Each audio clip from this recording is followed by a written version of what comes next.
तो बच्चों, अपने लोग हिंदी व्याकरण पढ़ते हैं तो हिंदी भाषा को भी जानना बहुत जरूरी है। ठीक है, व्याकरण पढ़ा रहे हैं तो हिंदी भाषा जानना बहुत जरूरी है। जैसे इंग्लिश पढ़ते हैं, अंग्रेजी पढ़ते हैं, अंग्रेजी ग्रामर तो अंग्रेजी जानते हैं ना, कैसे क्या है, ABCD क्या है, ऐसे ही इसको भी जानना है।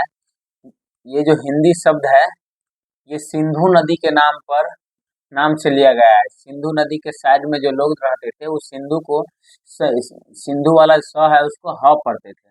सिंधु से ये हिंदू हुआ, हिंदू से हिंदी हुआ। ठीक है, इसमें कोई दिक्कत नहीं। इसके बाद हिंदी जो है भारत में सबसे अधिक बोले जाने वाली भाषा है।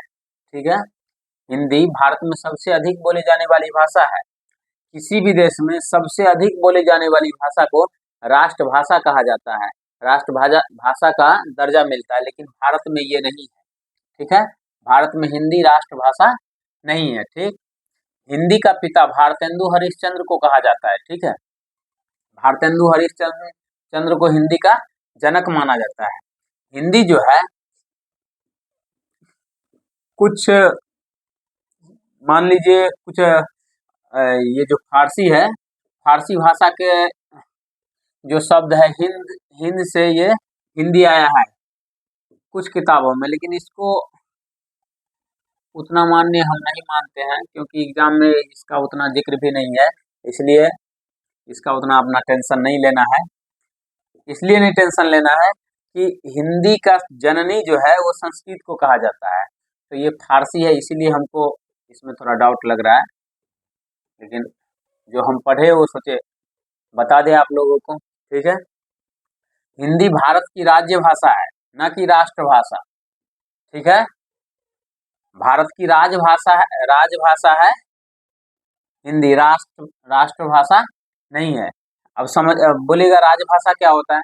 राजभाषा वो होता है कि जितने भी सरकारी कामकाज होते हैं उसमें इस भाषा का यूज किया जाता है। ठीक है, सरकारी भाषा जितना भी उसमें इस भाषा का यूज किया जाता है तो राजभाषा हो गया। ठीक है, उसके बाद हिंदी जो है, हिंदी विश्व में सबसे अधिक बोले जाने वाली भाषा में चौथा स्थान रखता है। ठीक है, चौथा स्थान पर आता है सबसे अधिक बोले जाने वाला भाषा में। ठीक है, अब बोलेगा पहला स्थान पर कौन आता है? आपको लग रहा होगा कि इंग्लिश आएगा, तो इंग्लिश नहीं है। विश्व में सबसे अधिक बोले जाने वाली भाषा जो है फर्स्ट नंबर पर है चाइनीज। ठीक है, चाइनीज भाषा है सबसे अधिक बोली जाने वाली पूरा विश्व में। ठीक, उसके बाद ये तो आपको बता ही दिए, हिंदी भाषा जो है इनका जननी संस्कृत है। ठीक, हिंदी दिवस जो है, हिंदी दिवस 14 सितंबर को मनाया जाता है। 14 सितंबर को हिंदी दिवस मनाया जाता है। अब बोलेगा 14 सितंबर को ही हिंदी दिवस क्यों मनाया जाता है? क्योंकि 14 सितंबर 1949 को 14 सितंबर 1949 को हिंदी को राजभाषा की दर्जा मिला। भारतीय संविधान में हिंदी दिवस इसलिए 14 सितंबर को मनाया जाता है। और हिंदी भाषा की लिपि जो है वो देवनागरी है।